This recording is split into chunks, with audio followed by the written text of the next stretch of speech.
Good morning, Lourdes. Good I'm morning, Maria. How are you today? doing I'm doing okay.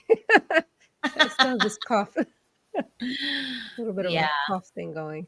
So, mm, yeah. yeah, Well, try that remedy I told you about. I will. I will. I'm definitely going to do it today. So, hello, everyone. Welcome back to Coaching Conversations. I'm Maria Sabio. And I'm Lourdes Laper. Thanks so much for joining us today. And be sure to watch to the end for some practical practices you can start using right away. Today, we're diving into something many of us wrestle with. It's accepting whatever life throws our way, especially when it feels unfair or tough. Right. I mean, I think that we've all heard that. Um, and I've certainly heard it quite a bit with my clients where things happen to us and we think, oh, life's not fair. And the reality is that life isn't fair. Life is not going to be exactly the way that we think it should be. And I think as adults, we have to have to come to terms with that and accept the fact that life just isn't fair. That's not something that we should accept. But what we can do is start learning about leaning into the acceptance, not as you know, resigning ourselves to what life brings to us, but as a powerful way to find peace and move forward. Yeah, because resistance just creates more suffering, and we can be talking about big things, or we can be talking about small things. We can be talking about a difficult Mhm. diagnosis, and falling into the why me of it, or we can also be talking about dinner and the dishes and the why me of that. We Right. can create suffering all around, big and small. But when we accept what happens, the good, the hard, the confusing, we tap into deeper wisdom and strength. So let's start with the big why. Why is it important to accept what life hands us? Well, because when we resist, our stress skyrockets. We fight reality, and that drains us of our energy. Right, right. And one of the things that, I think that is very popular that is probably you've heard about radical acceptance. That's what psychology calls it, radical acceptance. And Tara Brach talks about radical acceptance. It's not about liking the situation, it's about acknowledging it fully without wasting emotional energy and wasting that time on the denial or the anger of what's happening. And I like to clarify for my clients. This is not about denying your emotions. We validate our emotions always, but we don't allow our emotions to take control for hours, and in some cases for days, before we allow our brains to step in, right? Our brain evolved from that the amygdala, the fight or flight stage, and we have reason, we have the ability to think. So when we're resisting the amygdala, our fear center lights up. So we want to validate that we are experiencing fear. But once we validate the fear, don't get stuck in that fight or flight. Move on to reason, right? Yeah, and I work a lot with mindfulness with my clients, and that is, I think, a really powerful way to come back online. When we Hmm. flip our lids, it's a way to come back online by using mindfulness to apply reason and not be swept away by our emotions or whatever is happening. And this is part of practicing acceptance. Our prefrontal cortex steps in, helping us to regulate our emotions and see clearly and make wiser choices. So don't view acceptance as a weakness, because it's a brain based superpower that helps us shift from reacting into responding. And that's where we really want to be. We want to be able to respond to what life places in front of us. And, in other words, from denial of what is to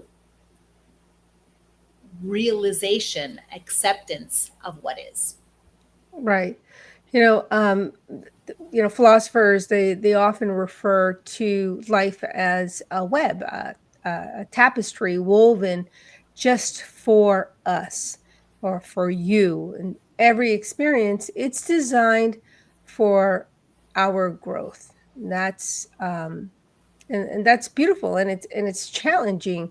It means that your story, with all its twists and losses and triumphs, it's unique and meaningful, even if it feels random or unfair. Yeah. And, I really just love the image of that, a tapestry woven just for me. And this perspective is backed by meaning making research, the way we create meaning out of what happens in our life. When we're able to do that, that is empowering. Viktor Frankl said that in suffering, finding meaning helps us survive and thrive. And it's about seeing your life as more than isolated moments, but as part of a bigger narrative where every experience matters. Right, right. I mean, when you accept that, when you shift your perspective, that's when you start to empower yourself, where you start to reframe the stories in your mind. That landscape that you're creating is the reality that you're living in your life, but it's based on the inside landscape, that mind that you're the thoughts that you're having.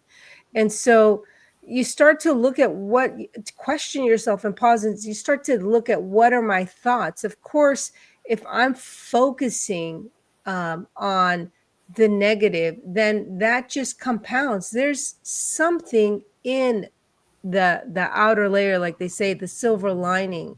And we have to, train ourselves to shift the perspective, to look for the silver lining, because that's how we empower ourselves.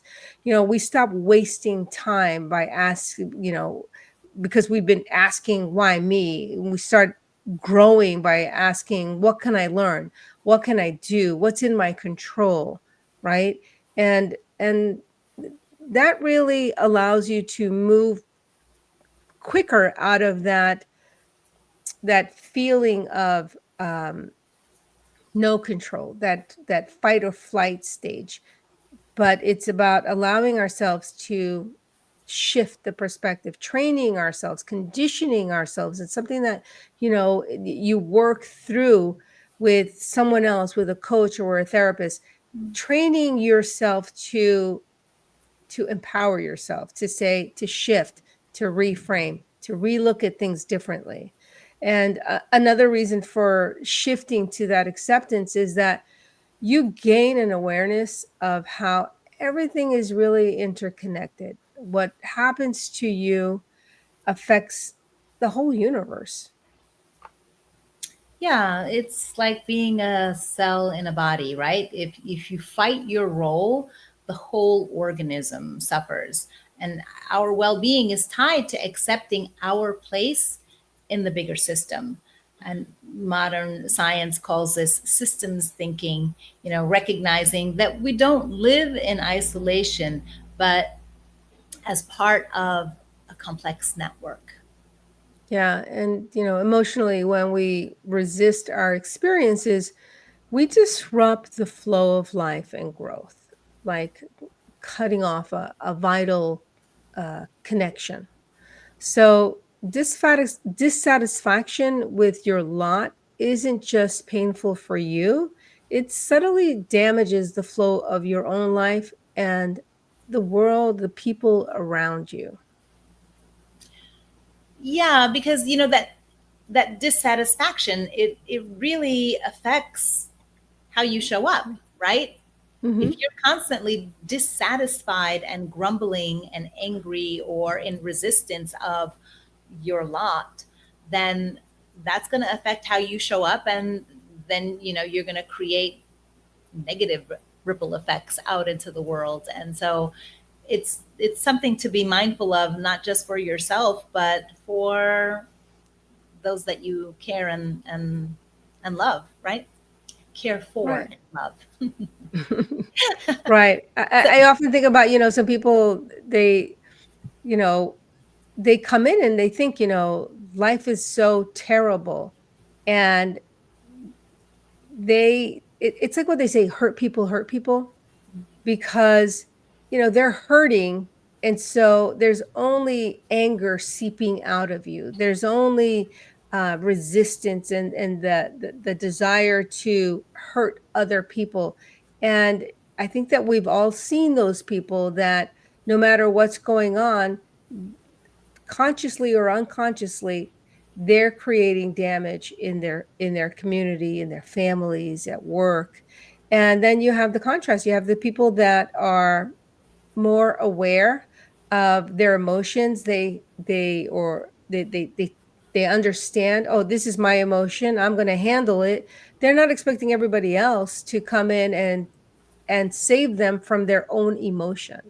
And I think that we all have seen this. This is not something that's new that we've been experiencing. We can see when somebody's in a bad mood and you're like, I'm going to stay away from that person because they're in a bad mood. Well, you want to stay away from that person because A, they're going to hurt you, or that person is, going to put you in a bad mood, right?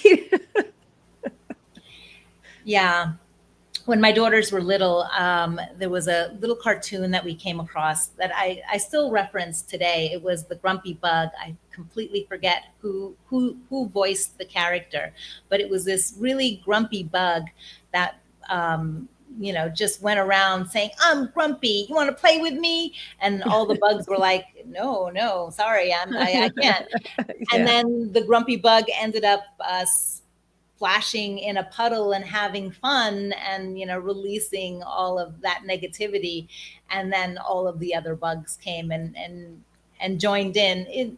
It's an example of what you're putting out there kind of energetically, right? With your emotions, how you're feeling, how you're being in the world, that is going to affect other people and whether or not they want to interact with you or how they interact with you, right? Right. um, Right. so let's talk about how to actually practice acceptance without getting stuck or passive. Step one is to bring awareness and notice when you're resisting or wishing things were different. Right. And then, practice that mindful breathing to calm the nervous system, to quiet the amygdala. And this invites that calm that you're looking for so that you can get back into reason.